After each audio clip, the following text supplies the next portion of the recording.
Hi, I'm Eric. Today I've got this Toyota CHR in the bay, so I can show you how easy it is to add the convenience of remote start to your vehicle with StartX. This kit is compatible with multiple Toyota vehicles and is fully plug and play. We're confident that using just a few basic tools, you can complete this upgrade to your own vehicle in your own garage in about 1 hour. Let's take a look at what's included in the box.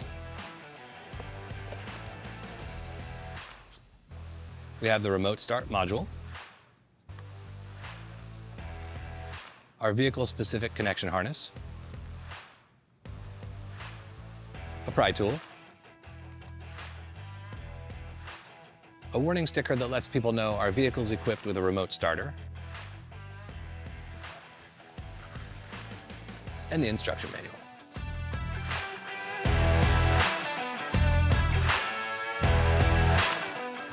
Let's take a look at the tools we're going to use on today's installation. We're going to use a ratchet with a 12mm socket to disconnect the vehicle's negative battery terminal, a drill with a Phillips bit, a pry tool, a flathead screwdriver, and a pair of wire cutters.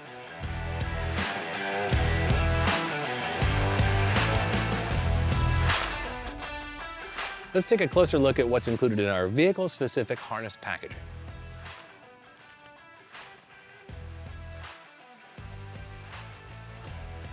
Our vehicle connection harness has 2 T-connectors. This is for the ignition column, this is for the ECU. The other end of the harness has multiple connectors for the remote start module.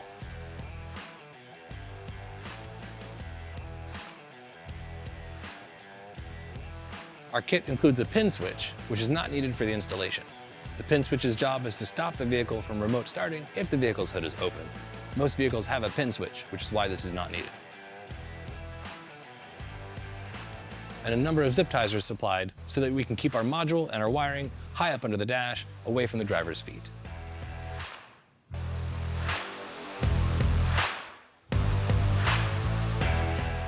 To begin the installation, press the vehicle's push-to-start button twice to turn the ignition on. This allows us to rotate the steering wheel so that we can access the Phillips screw on the front side. Now we can remove the screw.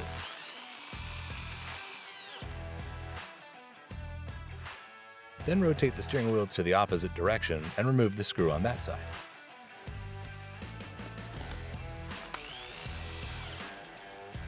Now we want to separate the 2 halves of the steering column cover. Sometimes we can simply pull down on the lower half. If they don't separate, we can carefully insert the pry tool between the 2 halves and use it to split them apart.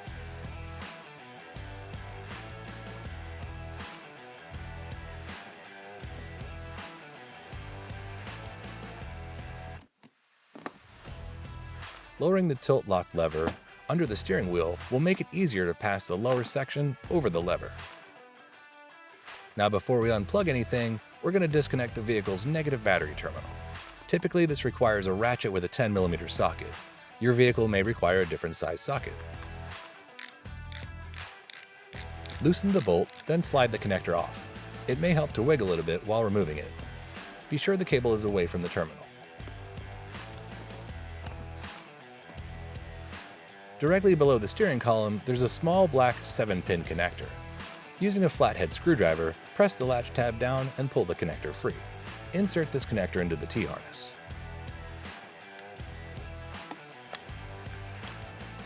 Then insert the connector from the other end into the OEM location, with the latch tab facing up. Ensure this harness is fully connected. Then tuck this harness into the dash. Pass the free end of the harness with all the connectors down behind the dash to the pedal area.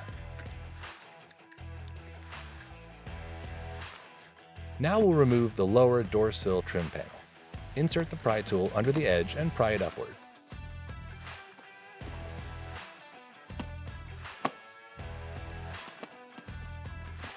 At the farthest front edge of this kick panel, there's a small plastic fastener which is screwed on. Simply unscrew this fastener by hand.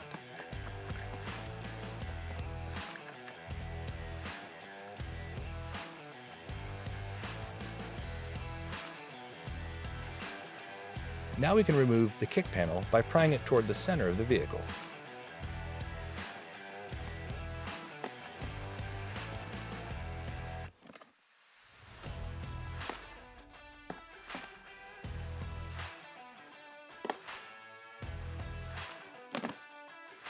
Sometimes these plastic fasteners will stay in the vehicle instead of attached to the panel. If this happens, slide your pry tool under one of the edges of the fastener and use a flathead screwdriver under the other edge to gently pry the connector free.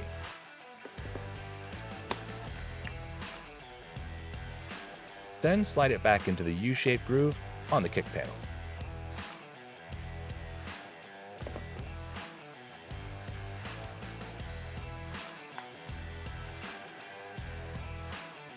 Next, there are 3 Phillips screws securing the panel below the dash. Remove these screws.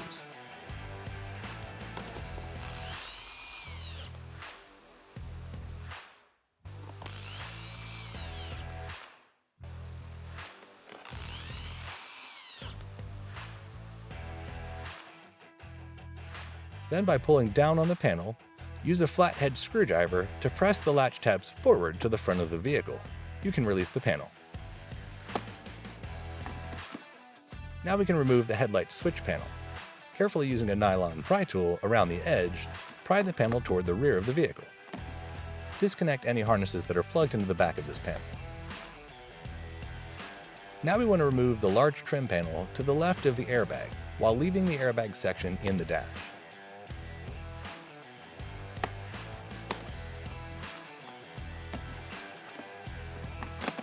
Unplugging any harnesses on the back of this panel will allow us to lower it to the floor to get it out of the way.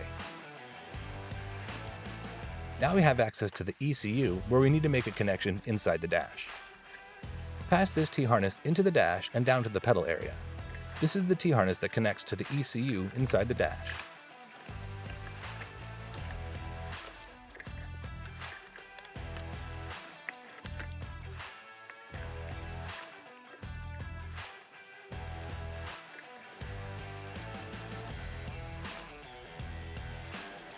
There's a small brown module clipped to a metal brace. Pulling this out gives us better access.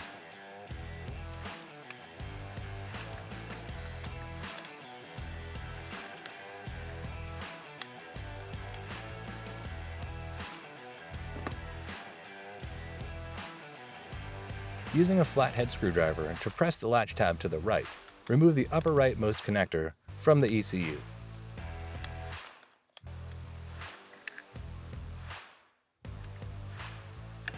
Plug this connector into the female connector on our T-harness. Then plug the male connector from the other end into the OEM location.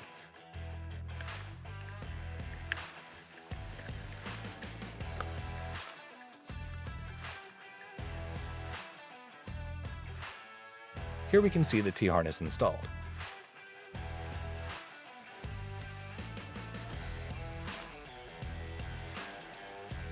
Now we can reinstall this brown module by simply snapping it back into place.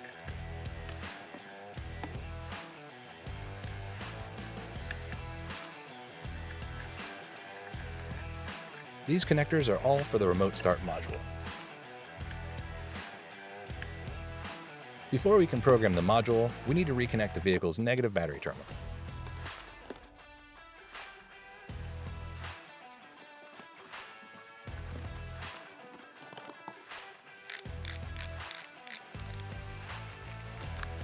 To begin the programming process, press and hold the programming button on the module. While still holding the button in, insert the black connector. The LEDs will cycle. Allow them to cycle at least once until only the blue LED is illuminated. Then release the programming button. Then plug in the remaining connectors into the module. Without pressing the brake pedal, press the vehicle's push to start button twice to turn the ignition on.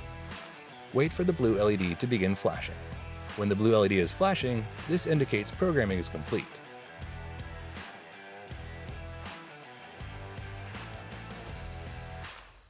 Press the start-stop button once more to turn the vehicle off. Now we can use the supplied zip ties to secure the module behind the dash. We can bundle up some of the extra wiring and secure it with zip ties.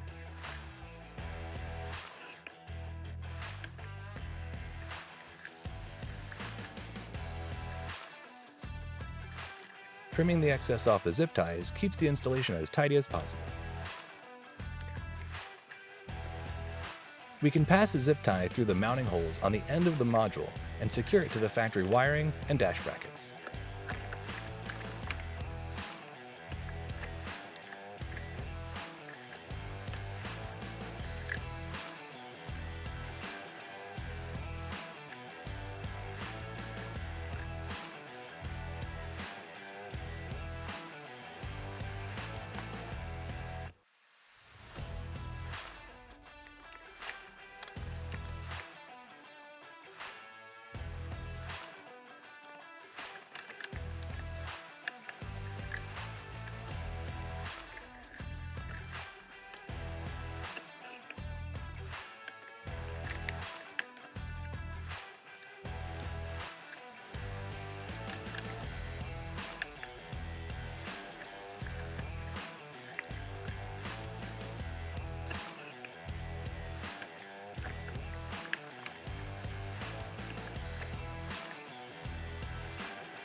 Here we can see the zip ties securing the module and the wiring inside the dash. Then reinstall the lower dash panel, being sure to reconnect any harnesses which were unplugged earlier. Align the clips with the holes in the dash and snap the panel forward into position.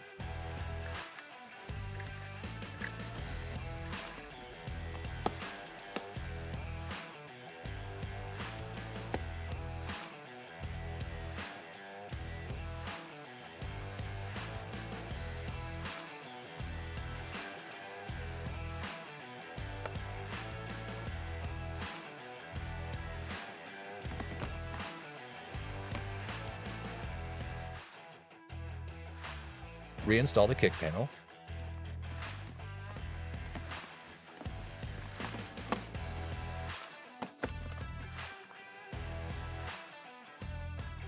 Reinstall its plastic fastener by simply pressing it back on. Then reinstall the door sill trim panel.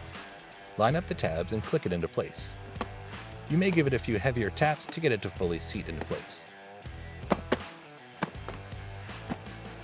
Reinstall the plastic trim panel below the dash by inserting the post on the far right side first, then sliding it into position.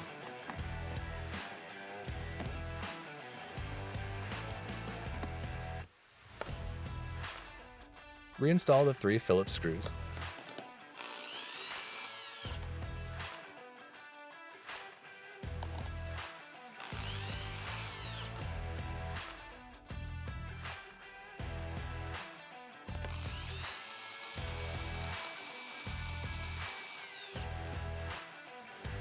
Next, reassemble the 2 halves of the steering column cover.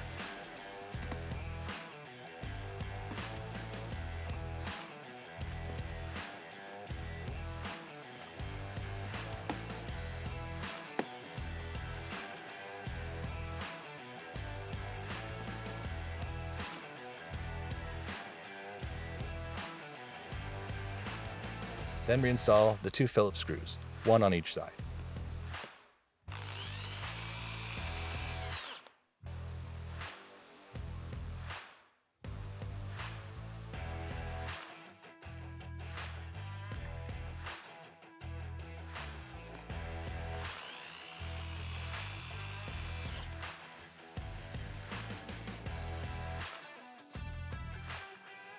And that completes the installation of our StartX remote starter in our Toyota vehicle.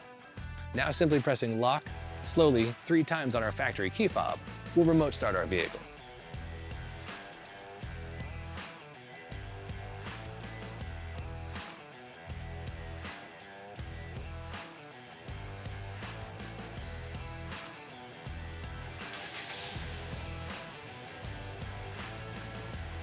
We hope you found this video helpful. Thanks for watching.